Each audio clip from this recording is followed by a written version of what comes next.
My name is Nehemiah. I am the cupbearer to the king of Persia, governor of Jerusalem. My hometown was Susa, Persia. I was a descendant of Jewish exiles and rose to an important position of serving the Persian king. The Jewish captives had been allowed to move back to Judah, but many more decided to live and work in Persia. Jews in Judea were very poor and were threatened by enemies. Biggest challenge and job included being in the king's presence. I received sad news and needed the king's help and permission to leave his job when he learned that his people in Judea were living in fear and torment.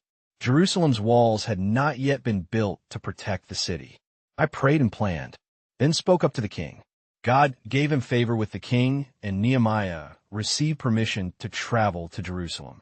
I loaded up the materials to rebuild the walls and the gates and make Jerusalem strong again. The king of Persia gave back all the golden cups and everything that Nebuchadnezzar had stolen from the Ark of the Covenant. I prayed like I did about everything. I prayed when he had a long time. I prayed when I had just a few minutes. King Nebuchadnezzar of Babylon defeated Jerusalem 150 years before. His army burned the city gates and tore down its protective walls. The Jewish people living there were discouraged and constantly harassed by neighboring countries. King of Persia anointed me to be governor of Judea and Jerusalem. I chose not to receive any pay. This helped ease the burden of the people rebuilding of the walls.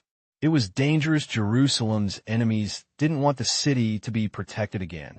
As the people laid stones, their enemies threatened to attack workers. They had to carry weapons with them, even as they built a tool in one hand and a sword in the other. I later called for a census to count the people. I found there 42,360 people living in Jerusalem, not counting another 7,337 slaves and 245 singers.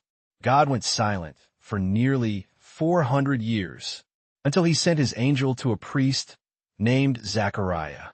With the walls and gate restored, Ezra, the priest, read aloud of the book of the law. The people confessed their sins and made a covenant to obey God.